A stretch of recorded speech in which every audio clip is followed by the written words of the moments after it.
ರಕ್ತ ಕೊಟ್ಟೆವು, ನೀರು ಬಿಡೆವು ಎಂದು ಪಟ್ಟು ಹಿಡಿದ ರೈತರು.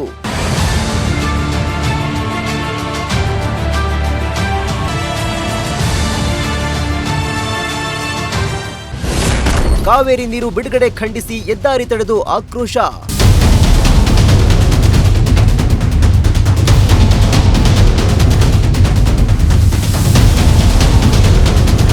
ರಾಜ್ಯದಲ್ಲಿ ತೀವ್ರ ಬರಗಾಲ ಪರಿಸ್ಥಿತಿ ಎದುರಾಗಿರುವ ನಡುವೆಯೇ ತಮಿಳುನಾಡಿಗೆ ಕಾವೇರಿ ನೀರು ಹರಿಸಲು ಸೂಚಿಸಿರುವುದನ್ನು ಖಂಡಿಸಿ ಗುಬ್ಬಿಯಲ್ಲಿ ಕರ್ನಾಟಕ ರಾಜ್ಯ ರೈತ ಸಂಘದ ಕಾರ್ಯಕರ್ತರು ರಾಷ್ಟ್ರೀಯ ಹೆದ್ದಾರಿ ತಡೆದು ಸರ್ಕಾರ ಹಾಗೂ ಕಾವೇರಿ ನೀರು ನಿಯಂತ್ರಣ ಸಮಿತಿ ವಿರುದ್ಧ ಘೋಷಣೆಗಳನ್ನು ಕೂಗಿ ಆಕ್ರೋಶ ಹೊರಹಾಕಿದ್ರು.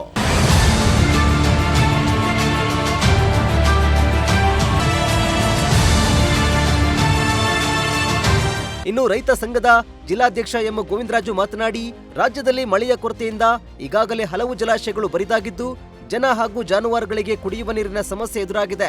ಇಂತಹ ಸಂದರ್ಭದಲ್ಲಿ ತಮಿಳುನಾಡಿಗೆ ನೀರು ಬಿಡುವಂತೆ ಆದೇಶಿಸಿರುವುದು ರೈತರಿಗೆ ಮಾಡುತ್ತಿರುವ ಅನ್ಯಾಯ ಎಂದು ಕಿಡಿಕಾರಿದ್ರು.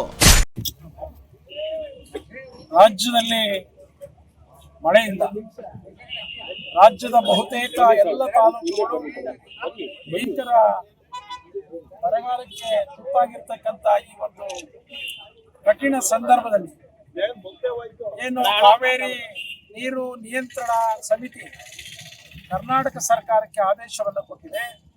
ಪ್ರತಿನಿತ್ಯ 3,500 ಕ್ಯೂಸೆಕ್ಸ್ನಂತೆ 15 ದಿನಗಳ ಕಾಲ ಸುಮಾರು 4 TMC ನೀರನ್ನು ಹರಿಸಬೇಕು ಅಂತಕ್ಕಂಥ ಅವೈಜ್ಞಾನಿಕವಾದಂಥ ಒಂದು ಆದೇಶವನ್ನು ಕೊಟ್ಟಿದೆ. ಇದನ್ನು ಕರ್ನಾಟಕ ರಾಜ್ಯ ರೈತ ಸಂಘ ತೀವ್ರವಾಗಿ ಖಂಡಿಸುತ್ತದೆ. ಇದೊಂದು ಅವೈಜ್ಞಾನಿಕವಾದಂಥ ಕ್ರಮ. ಕಾವೇರಿ ಜಲಾನಯನ ಪ್ರದೇಶದ ವ್ಯಾಪ್ತಿಯಲ್ಲಿ ಬರ್ತಕ್ಕಂಥ ಆರಂಗಿಯನ್ನು ಒಂದು ಹೊರತುಪಡಿಸಿ ಇವತ್ತು ಕಬಿನಿ ಆಗ್ಬೋದು, ಹೇಮಾವತಿ ಆಗ್ಬೋದು, KRS ನಲ್ಲಿ ಕುಡಿಲಿಕ್ಕೂ ನೀರಿಲ್ಲ. ಇವತ್ತು ಪೂರ್ವ ಮುಂಗಾರು ಸಂಪೂರ್ಣವಾಗಿ ವಿಫಲ ಆಗಿದೆ, ಬಿತ್ತನೆ ಆಗಿಲ್ಲ. ಕೊಳವೆ ಬಾವಿಗಳು ಬತ್ತಿ ಇವತ್ತು ಎಲ್ಲ ಬೆಳೆಗಳು ನಾಶ ಆಗ್ತಕ್ಕಂಥ ಕಠಿಣವಾದಂಥ ಕಾಲಘಟ್ಟದಲ್ಲಿ ನಾವಿರ್ತಕ್ಕಂಥ ಸಂದರ್ಭದಲ್ಲಿ ಇವತ್ತು ಕಾವೇರಿ ನಿಯಂತ್ರಣ ಮಂಡಳಿ ಈ ರೀತಿಯ ಅವೈಜ್ಞಾನಿಕವಾದಂಥ ತೀರ್ಮಾನವನ್ನು ಕೊಡ್ತಕ್ಕಂಥದ್ದು ಸರಿಯಾದಂಥ ಕ್ರಮ ಅಲ್ಲ. ಹಾಗಾಗಿ ರಾಜ್ಯ ಸರ್ಕಾರ ಯಾವುದೇ ಕಾರಣಕ್ಕೂ ಎಷ್ಟೇ ಒತ್ತಡ ಬಂದು ಎಂತಹ ಸಂದರ್ಭದಲ್ಲಿಯೂ ಕಾವೇರಿ ನೀರನ್ನು ತಮಿಳುನಾಡಿಗೆ ಹರಿಸ್ತಕ್ಕಂಥ ಕೆಲಸವನ್ನು ಮಾಡಬಾರ್ದು. ಏನು ಟ್ರಿಬ್ಯುನಲ್ ಅನ್ನು ಕರೆದು ನಾವು ಕ್ಯಾಬಿನೆಟ್ ಅನ್ನು ಕರೆದು ಈ ತೀರ್ಮಾನವನ್ನು ಕಟುವಾಗಿ ಮಾಡಬೇಕು, ನೀರನ್ನು ಬಿಡಬಾರ್ದು ಅಂತಕ್ಕಂಥ ಒಂದು ಒತ್ತಾಯವನ್ನು ಮಾಡ್ತಾ ಈ ಹಿಂದೆ ಕಾವೇರಿ ನ್ಯಾಯಾಧಿಕರಣದಲ್ಲಿ ತೀರ್ಮಾನ ಆದಂಥ ಸಂದರ್ಭದಲ್ಲಿ ಇಂತಹ ಕಾಲಘಟ್ಟ ಬಂದರೆ ಏನು ಮಾಡಬೇಕು ಅಂತಕ್ಕಂಥ ಸಂಕಷ್ಟ ಸೂತ್ರವನ್ನು ಕಾವೇರಿ ನ್ಯಾಯಾಧಿಕರಣದ ತೀರ್ಪಿನಲ್ಲಿ ಹೇಳಿಲ್ಲ.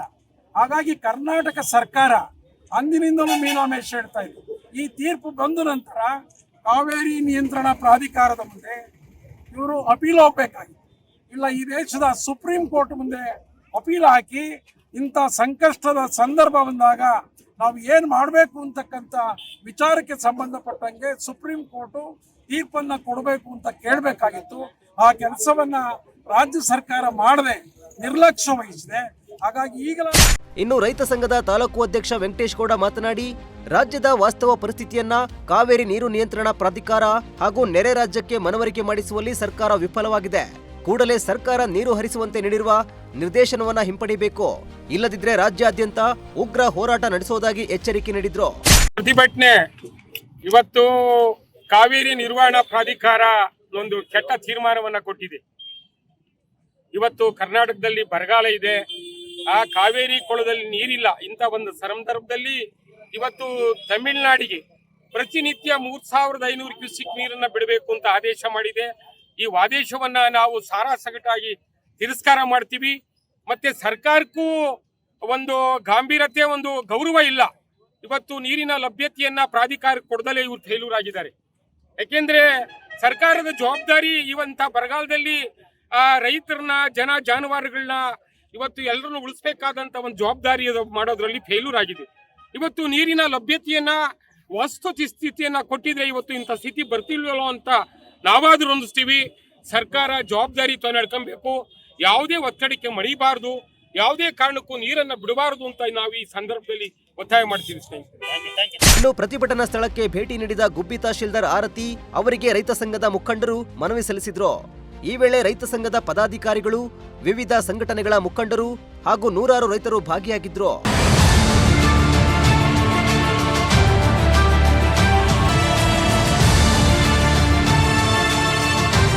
ದೇವರಾಜ್, ಪ್ರಜಾಶಕ್ತಿ ಟಿವಿ, ಗುಬ್ಬಿ.